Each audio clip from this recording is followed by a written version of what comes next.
going off and writing your own episode and then bringing it back into the room with all the other writers and taking notes from everybody and figuring out if it's all going to be of a piece when you get it done. Welcome back to Under Oath. We have John Wells, writer, producer, director, been doing in the business a really long time, and I got to tell you, you will know everything he does. How are you doing, John? I'm doing well today, thank you. How are you? You doing good today? Yeah, doing great. No hurricanes. We're down in Florida. We're pretty, no big weather coming anytime soon, so we're looking forward to that. Yeah, it's been an exciting fall. Sorry that everybody's had to go through. Yeah, it's been a little bit, but I've seen a lot of commercials for your new show, Rescue High Surf. Why don't you tell me a little bit about it? The show about the first responders, these world-class athletes who work in some of the most dangerous water in the world, which is on the North Shore of Oahu and Hawaii, and about their lives and about the Hawaiian community. We're trying to do a show that really shows you what it's like to live and work in Hawaii. They're wonderful first responders. They don't get paid very much. They dedicate their lives to this and saving lots of people. It's very dangerous work. Now, you've done a lot of other shows before this, The West Wing, ER, Third Watch. How did you come across this product? Well, I was fortunate to work with a man by the name of Matt Kester on another show we were doing called Animal Kingdom. And Matt moved to the North Shore of Oahu 30 years ago to try and be a professional surfer. He's raised his family there, knows the community. And I've had a house and lived on and off on the North Shore of Kauai for 26 years. And we got to talking about the people we really admired, which were the lifeguards who were risking their lives every single day in this water, and just about the community and the way in which people live. Much of Hawaii is really a small town with values and humanity and people you really care about and come to love. And so we wanted to write a show about that. Matt sat down and wrote one that Fox was gracious enough to pick up and let us do a show about. Well, I guarantee it's probably a lot nicer doing production in Hawaii than somewhere else. I mean, was that one of the major choices? It's great to be in Hawaii. The truth is, if anybody's ever spent some real time on the beach anywhere, it's one thing to spend 2 hours. It's another to spend 10 to 12 hours in the sun on the beach in heavy water. So it has its pluses, but it's also very exhausting and trying. And the actors are all world-class athletes. And so it's a lot of work. They do 90% of their own stunts. The show is exciting. It's also something you can watch with the family.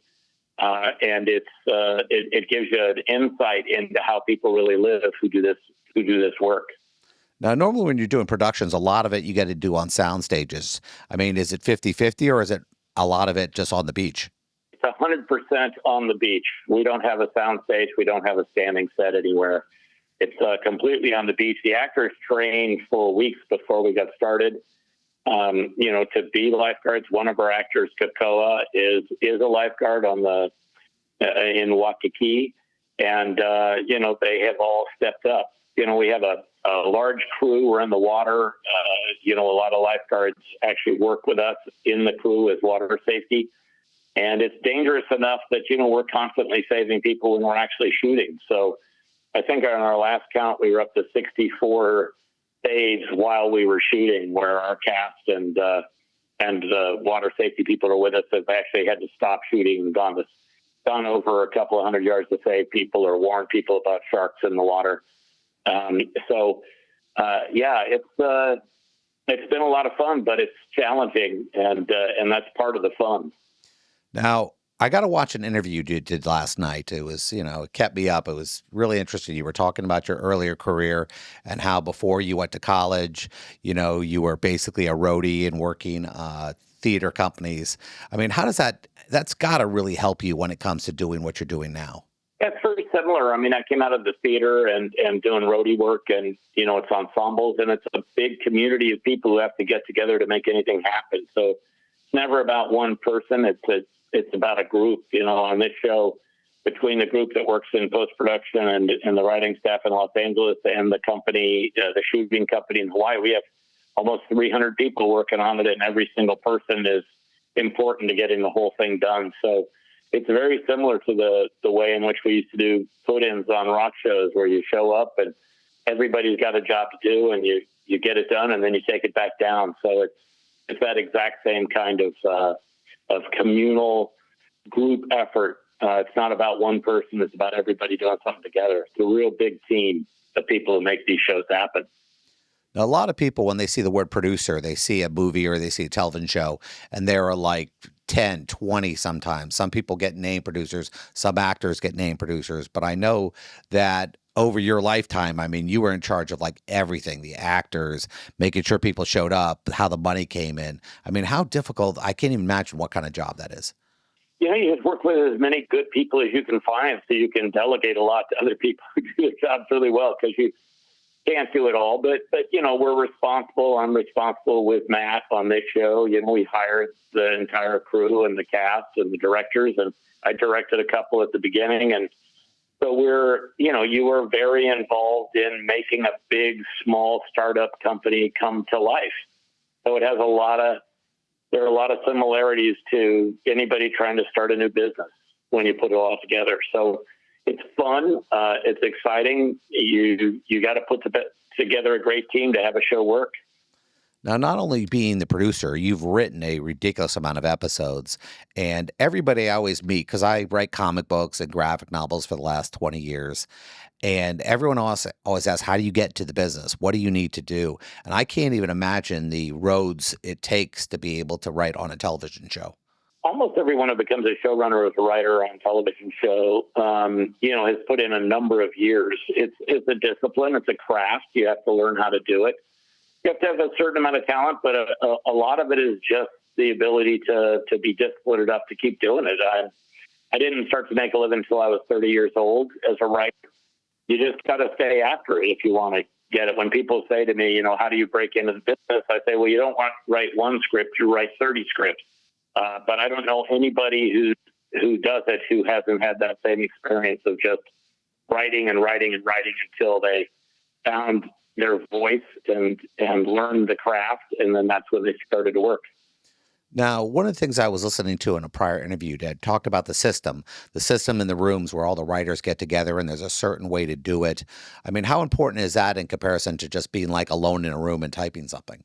Yeah, you have to have both skills. You're going to end up at some point in a room alone writing things, because you'll have to take the script that you write that you're responsible for writing. But these big shows where we're going to do, like in Rescue High Surf, we did 19 episodes already. And you're up into the, just under 1,000 pages. So you need to work that out with other writers. You need to have other people to help you, to help you figure out what you're going to do and how these characters and the scripts are going to go from one chapter to the next. If you sort of think of a ongoing television series as having each episode as a chapter, the chapters have to flow together, and the writers of those different chapters have to be in constant communication and working together to decide how they're going to all come together and be a unified thing. So, it's both. It's spending time in the rooms together, figuring out what it's going to be, and then going off and writing your own episode, and then bringing it back into the room with all the other writers and taking notes from everybody and figuring out if it's all going to be of a piece when you get it done. I was thinking about something when it comes. I've been a lawyer for about 20 years. And I know when you write a script and you're thinking, well, this is going to be a big action scene. Do you ever think about the liability? Do you ever think about the danger of something when you're writing something? We try and write what we want to do first and then get people to tell us, can we actually accomplish it? And then you have to be very responsive to the people you work with. If they're telling you, yeah, we can't really do that safely, then you change it, because you don't want to put anybody's lives, or you don't want anybody to be injured. I always wonder, because every show, you're limited by how much money you can spend. How tough is it to write around the money? Let's say you say, listen, we only have $3 million for this episode, so we can only do this, this, and this.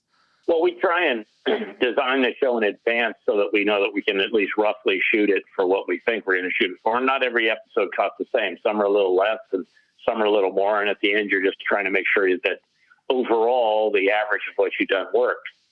Yeah, I can't even imagine, issues with sound and everything else. You're on the water with the wind and everything else like that. I mean, your sound must just be so rough. We try to be adaptive.